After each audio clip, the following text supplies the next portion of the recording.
पर देखते रहिए धार्मिक, सामाजिक, हर छोटे बड़े मुद्दों से जुड़ी खबरें सिर्फ 4 स्टार न्यूज पर। 4 स्टार न्यूज, खबर से समझौता नहीं। नमस्कार, आदाब। मध्य प्रदेश बुलेटिन में आपका स्वागत है।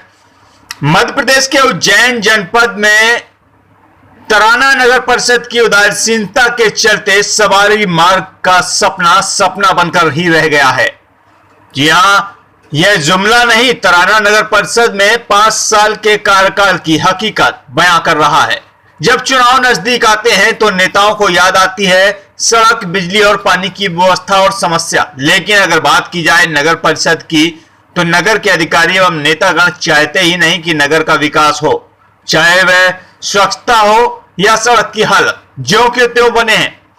तो वहीं सवारी मार्ग की हालत जर्जर बनी हुई है, लेकिन शासन एवं प्रशासन, नगर के जिम्मेदार नेताओं का इस ओर कोई ध्यान नहीं। हाटापुरा से लेकर भैरू महाराज चौराहा तक सड़क गड्ढों में तब्दील हो गई। ये गड्ढे सड़क में नजर नहीं आते, तो वहीं नेताजी के विकास का वादा आज भी अधूरा नजर आता है। तो वहीं सावन का मास में बाबा तिलभांडेश्वर की सवारी निकलती है, तब तराना के जनप्रतिनिधियों को याद आती है सवारी का समापन होने के बाद सवारी मार्ग का सपना बनकर ही रह जाता है। तराना नगर परिषद के सीएमओ साहब का तो यह आलम है कि वह नगर परिषद में आकर कदम भी नहीं रखते, तो वहीं नगर परिषद के संचालन प्राइवेट कर्मचारी कर रहे हैं। तराना के भाजपा युवा नेता एवं पूर्व सांसद प्रतिनिधि सुनील वर्मा ने नगर परिषद के भ्रष्टाचार के खिलाफ पोल खोली है। वाहिद वारसी, 4 स्टार न्यूज, उज्जैन। नगर परिषद की लापरवाही चलते कई नगर में ऐसी समस्याएं हैं, जगह जल तालाब जल कुंभे की समस्या हो या सड़क की समस्या हो या कॉम्प्लेक्स से लेकर समस्या, कई समस्या से जुड़ रहा, तो क्या कहेंगे इस विषय को लेकर आप? देखिए, नगर की जो सरकार है जी, वो कुल मिला के हर मामले में अक्षम हो चुकी है जी। हम देखा जाए कि 5 साल के इस कार्यकाल में नगर पंचायत की इतनी विसंगतता आई है जितनी कभी भी नहीं आई है जी। बहुत सारी सरकारें यहाँ पर नगर पंचायत में रही हैं, जब उन्होंने कार्यकाल किया है तो बहुत सारे कीर्तिमान भी स्थापित किए हैं, पर इस 5 साल के कार्यकाल में ऐसा लगा है कि नगर सरकार जीरो है, शून्य है, क्योंकि वो अपनी दुविधा में खुद फंसी हुई है। नगर सरकार ने क्या कार्य किए हैं? तराना नगर के लिए विसंगतियाँ खड़ी की है, तराना नगर के लिए परेशानियाँ खड़ी की है। अब देखा जाए तो नगर में पाइपलाइन का विषय आप देख लीजिए, कब ये चालू होना थी, कब सप्लाई होना थी, पाइपलाइन डली, गड्ढे खुदे हुए, रोड का निर्माण है अधूरा है, ये सारी जगह इसी अव्यवस्था हो रही है। आज हम जिस रोड पर खड़े हैं ये तराना का मेन रोड है, सवारी मार्ग है, ये यहाँ से हाटपुरा से लेकर तेजाई चौक तक का एक प्रमुख रोड है। इस रोड की हालत 5 साल से विगत लोगों को पता चल रही है। ये 5 साल पुराने गड्ढे हैं जो अभी तक पानी से भरे हुए हैं, देख लीजिए आप। क्योंकि स्थिति ये है, आश्वासन मिलता है, बार बार कहते हैं, टेंडर डलता है, टेंडर ही टेंडर होता है, बार बार टेंडर लेफ्ट हो जाते हैं। कारण क्या रहता है कि जनता मना कर रही है बनाने के लिए। जनता तो आपसे बोल रही है बनाइए, पर आपकी कमियां हैं, नगर पंचायत की कमियां बनाना चाहती नहीं है। 3 बार इस रोड पे टेंडर डल चुके हैं, 3 बार इस रोड के टेंडर कैंसिल हो चुके हैं। इसके बाद में और भी ऐसी विषय हैं जो नगर पंचायत को सोचने पड़ेंगे। अब तराना का बाउंड्री वाल ले लीजिए, तालाब का पूरी बाउंड्री वाल बनना चाहिए, तालाब की बाउंड्री वाल नहीं बनी है। नगर में जहाँ जहाँ पर पानी की व्यवस्था होनी चाहिए, शौचालयों के निर्माण अधूरे पड़े हुए हैं, शौचालयों की टंकियाँ गायब है, वहाँ के सामग्री गायब है, हेडपंप के आप देखिए, हेडपंप के अंदर के ना पाइप गायब है, इनकी मोटरें गायब है, ये स्थिति हो रही है। कहाँ गई वो सामग्रियाँ? कौन लेके जाता है सामग्रियाँ? आप इतने बिल लगाते हैं पूरे स्ट्रीट तराना नगर के अंदर जितने खंबे हैं, इन खंबों के अंदर जितने भी बल्ब या स्ट्रीट लाइट पर लैंप लगने चाहिए वो एक भी लैंप नहीं है। खंबे खड़े हैं, लैंप गायब है। आपने इतने बार पे टेंडर डाले हैं, इतनी बार आपने सामग्री खरीदी, सामग्री गई कहाँ जाती है? कौन लेके जाता है? वो सामग्री कहाँ जा रही है? आप देखिए, सफाई व्यवस्था की सामग्री देखिए, आप ब्लीचिंग की सामग्री देखिए, आप सामग्रियाँ आज सैनिटाइजर हो को 2 महीने से ऊपर हो गए हैं, पूरा नगर में कोई सैनिटाइजर नहीं हुआ है। क्यों नहीं हुआ? इसका कारण क्या है? अभी कोरोना खत्म हो गया है क्या? कोरोना चल रहा है ना, तो आप सामग्री आपकी कहाँ गई? मच्छर मारने की दवा कहाँ गई? आपकी फॉपिंग मशीन कहाँ गई?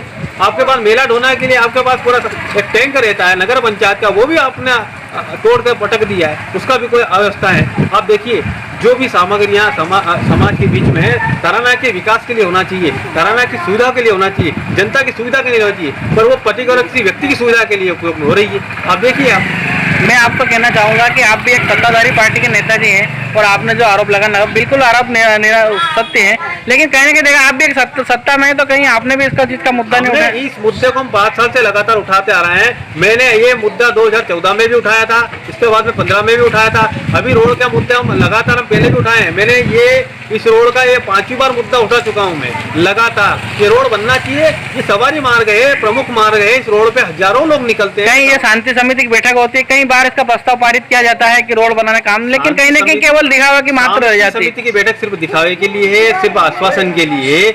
मूल स्थिति पर लोग काम करना नहीं चाहते हैं। उनको अब आने वाले समय पर जनता को जवाब देना होगा, उन लोगों को जवाब देना होगा, क्योंकि उन्होंने काम नहीं किया है। अब आने वाले समय में किस मुंह पर लोगों के पास जाएंगे, देखिए अब जनता उनको जवाब देगी, क्योंकि ये काम दिख रहा है। ये कौन सा काम हो रहा है आपके सामने? नगर में काम बहुत सारे पड़े हैं, पेंडिंग काम पड़े हैं, इनको निपटाना पड़ेगा, और नहीं निपटाएंगे तो आने वाले समय पर उनको मौका नहीं मिलेगा। जनता के पास उनको जाने के लिए जवाब भी उनकी जवाबदारी, उनकी है, जवाब देना पड़ेगा, और जनता को जवाब देने के लिए उनको सक्षम बनना पड़ेगा, क्योंकि आपकी जिम्मेदारी है। आप जीत के आए, बहुत सारे प्रतिनिधि है, आप पार्षदों की स्थिति उनको ही पता नहीं है, नगर पंचायत अध्यक्ष को पता नहीं है, सीएमओ साहब के प्राइवेट कर्मचारी नगर पंचायत चला रहा है।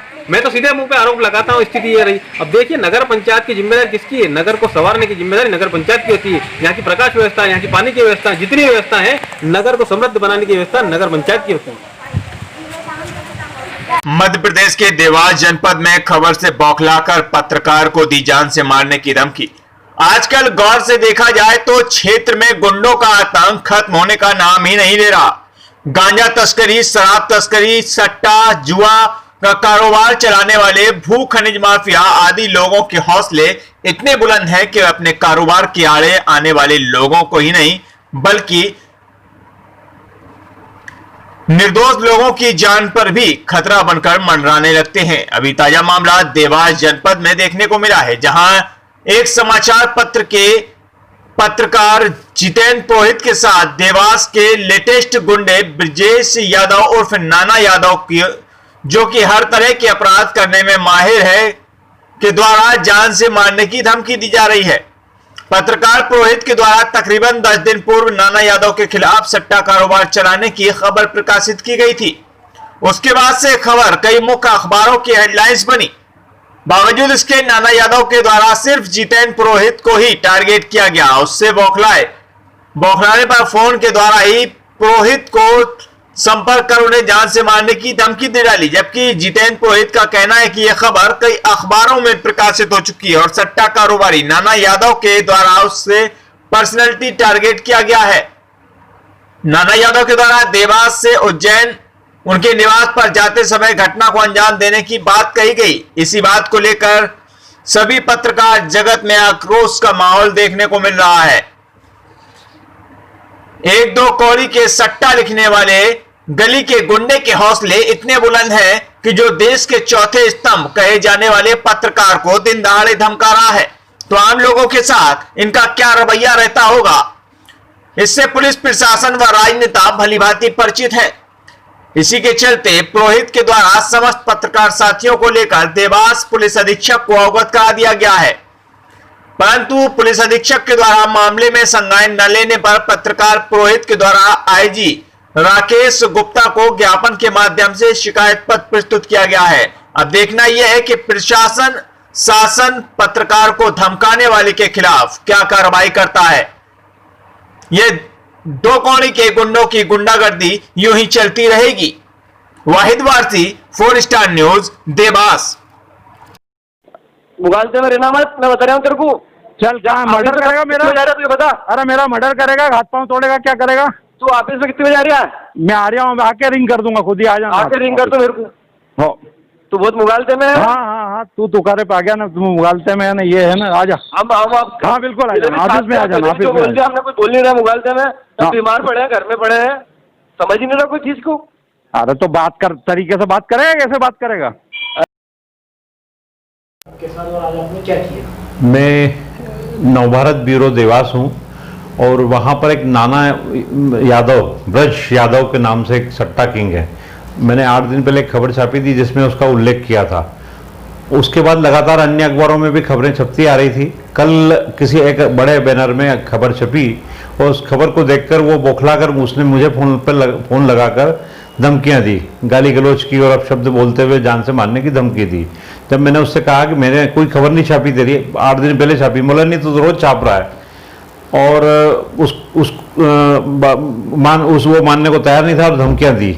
उसके बाद फिर हम सारे पत्रकार इकट्ठे होकर देवास एसपी को आवेदन दिया और एसपी ने हमें आश्वस्त किया था कि जांच के बाद कार्रवाई करेंगे, पर अभी तक कोई कार्रवाई नहीं हुई थी।